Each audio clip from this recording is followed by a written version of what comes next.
All right, you guys. 2023 for me personally has just been a banger year. Month after month, I'm playing really fun games from like AAA blockbusters to smaller indie games. I'm always engaged with whatever I'm playing, whether it be something completely different that I'm not used to playing, whether it's diving into genres that people love that I haven't really fell in love with, but I'm starting to see why people love them, or whether it just be things like Resident Evil 4 that I know I love, and this is exactly more of the same. So I feel like overall 2023 has been a great year in gaming. It's definitely one of my favorites, pretty much ever. One of the things that I do hear, and I've been hearing it at the beginning of the year, and it's been kind of like ongoing, and for me it's kind of weird. It's some people out there saying how 2023 in gaming is another dud year. It's another more of the same. You know, PlayStation is moving to live service. All we have is more Fortnite updates. All these games coming out are more of the same. Nothing's really innovative. Nothing's groundbreaking. And I kind of just want to take some time to talk about that. I feel like there's a lot of cynical people out there who look at modern day gaming as it's very formulaic. There's a lot of issues. The only good games coming out this year are remakes or remasters, whatever. And I don't know, man. I gotta call BS on them. I feel like there's a lot of really cool games coming out this year. A lot of cool, innovative games within like the indie and double A market. Even some of the AAA games, I feel like are doing some pretty interesting things. Like Liza P, I think is a nice spin on the Souls genre. Street Fighter 6 is one of the most innovative games in fighting ever. Final Fantasy 16 is trying to do some things a little different. Again, I feel like genres that we've grown up with, games that we've grown up with, are starting to adopt different things from other genres to make them a little bit more unique. All right, so I feel like I grew up in a pretty interesting era of gaming. For you guys who don't really know, I grew up around like the early 2000s. That's pretty much where I started gaming. So I feel like then was kind of still in early years of like 3D gaming. So there was still a lot of weird, obscure titles coming out. There was a lot of like figuring out how things work, a lot of definitely growing pains, I think, within the industry. But I feel like it was a very cool time to be gaming because you had a lot of innovative ideas, a lot of fresh takes on things. Just because, like, again, 3D was still new. We're still consistently pushing things like hardware. At the same time, hardware wasn't too advanced where you couldn't go back and play things like N64, PlayStation One. You couldn't go. You could still go back and play Super Nintendo and Sega Genesis and feel like those games were still playable.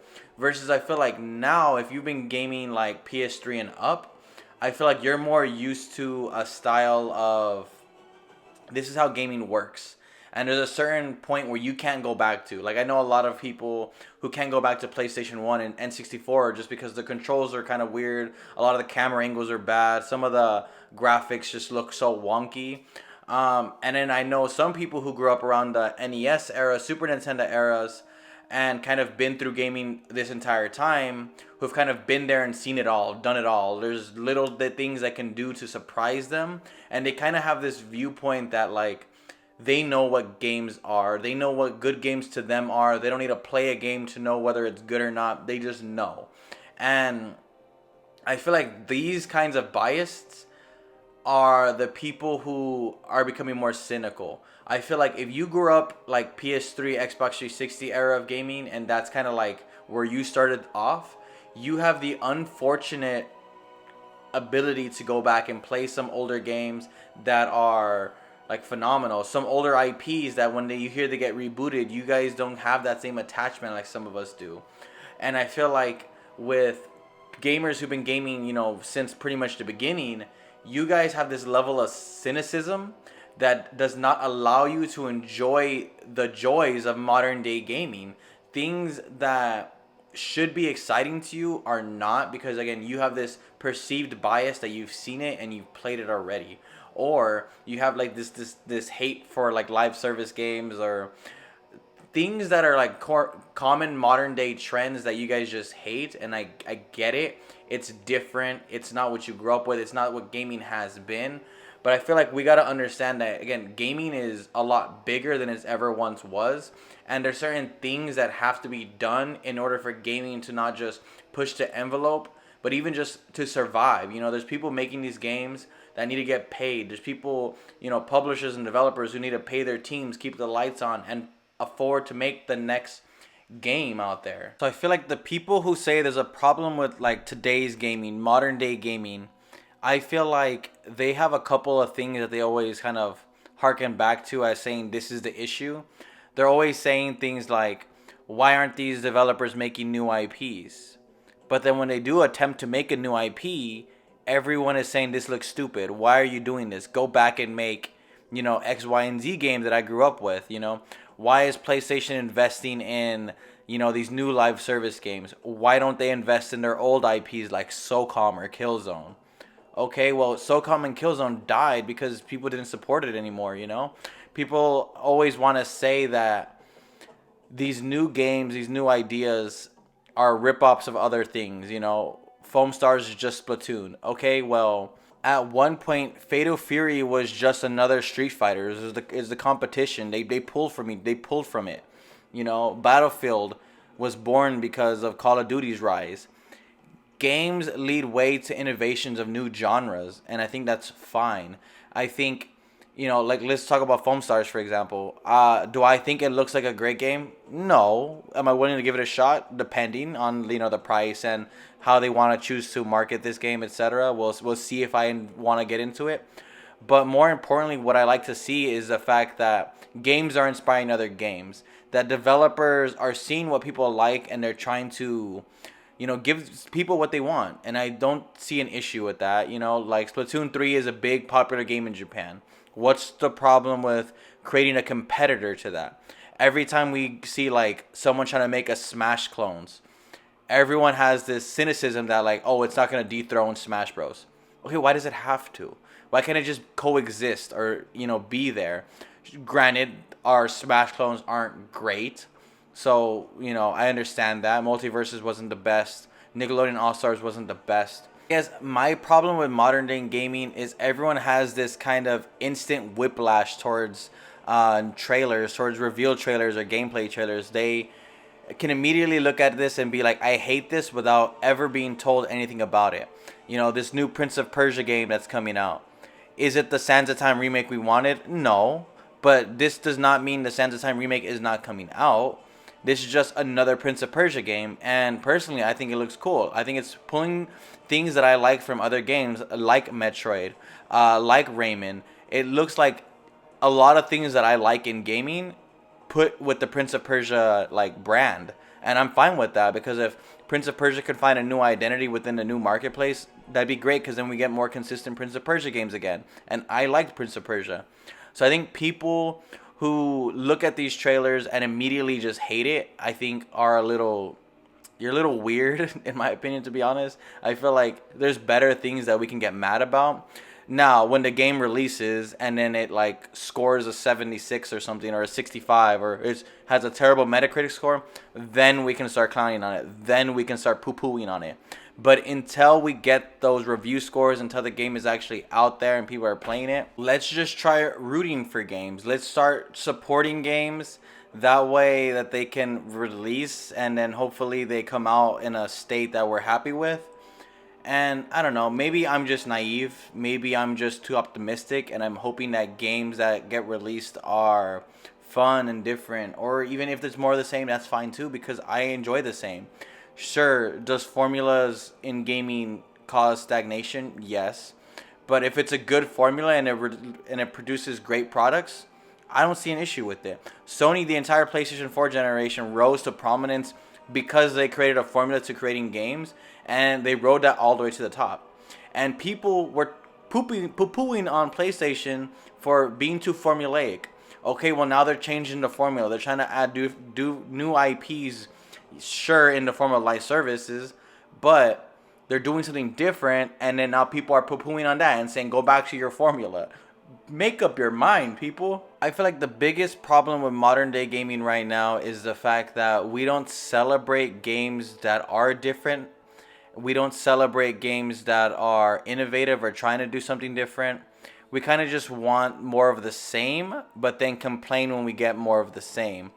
People are so quick to go out there and buy remasters and remakes and whatevers, but will refuse to buy a new game out of a new IP or even give it a shot. This game, Sandland, I feel like if it was named Dragon Quest or Dragon Ball Z, people would have hopped on it like crazy. I feel like another big complaint that people have towards today's gaming, or at least this current generation of gaming, is the fact that we're not getting a lot of first party games. We're getting definitely a lot of third party games.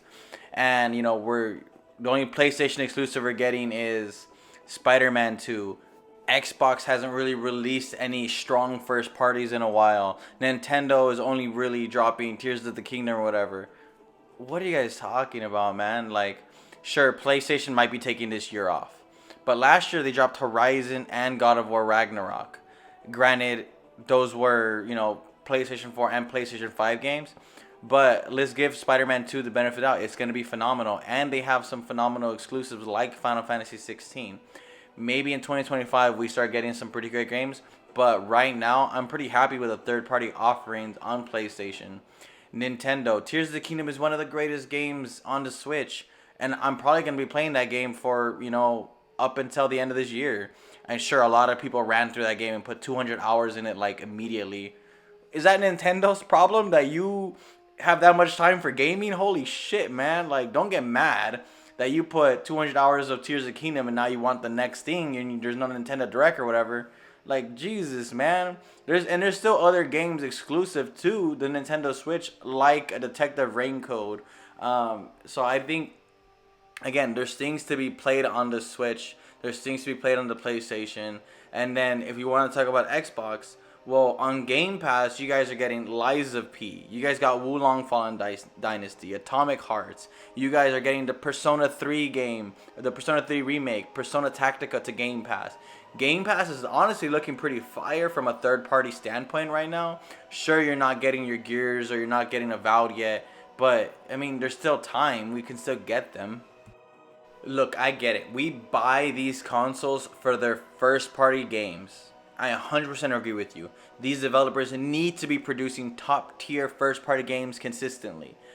I'm not against that. What I am saying is that currently right now the third-party offerings are enough to keep me gaming until we get these awesome first-party titles. It doesn't mean PlayStation, Nintendo, or Xbox are never gonna make first-party games again. You're gonna get them. It's just right now we're getting more third-party support, and there's always these lulls in generations where we get more third-party than we get first-party. Even if you want to go back in the day, PlayStation 2 was all third-party supported. Xbox and Xbox 360 had tons of third-party support that kept them gaming for a very long time. One of the biggest complaints that Nintendo always gets is that they get no third-party support. Well, now they have third-party support. Relish these moments, you guys. Look, am I saying that gaming is the best it's ever been? Me personally, I don't know if it's the best, but it's definitely up there. I think there's a lot of great games coming out. Sure, there's a lot of games that I think look not really that great. The last PlayStation Showcase had definitely tons of games that did not excite me. But that doesn't bother me as much knowing that there's other games that I'm going to be playing. I just think gamers need to remember a time when you got one great game that year or two great games that year that you were able to play. Because let's say, I remember a lot of us back in the day when, if they dropped 3-4 amazing games that year, it doesn't mean you're playing all 3-4 of them. You're probably going to get one, maybe two if your parents allowed you to. So don't try to act like just because you can play, all these games now and you have the time and you have the money for it, does not mean developers are not, releasing games, because there's definitely tons of great games. And if you're not happy with the third party, look to the indies. Look around. You guys will find things. Browse the Steam homepage or whatever. Look out for these games if you're disappointed with what's being presented to you. Look at some of these other directs, some of these other showcases like the Wholesome or like the Day of the Devs. There's different showcases out there showcasing different pretty incredible games. So I feel like, again, if you're disappointed with modern day gaming, that's a you issue and not an issue with the developers. I feel like even if, let's say, Ubisoft isn't delivering the games you want them to, I'm sure you can look for another indie developer, another first-party developer, another AAA budget developer. Just because Ubisoft isn't firing doesn't mean other developers aren't firing. All right, I'm going to wrap this up because I've gone on a lot longer than I expected to. The problem with modern day gaming isn't the developers or anything like that. It's you guys. Because honestly, there's more development teams out there, more publishers out there than they've ever been. And maybe the ones you grew up with aren't firing the way you want them to be. Doesn't mean there's not other people there to take their place, making great games that you might like. Try some new things and you might be overjoyed with what you find, my guy. So overall, those are my thoughts. I'm gonna end it with that. Like the video if you guys enjoyed the video. Dislike it if you guys hate the video. I'm cool with it all. Let me know down below your guys' thoughts. Remember to subscribe, all that, blah blah blah blah. See you guys on the next video.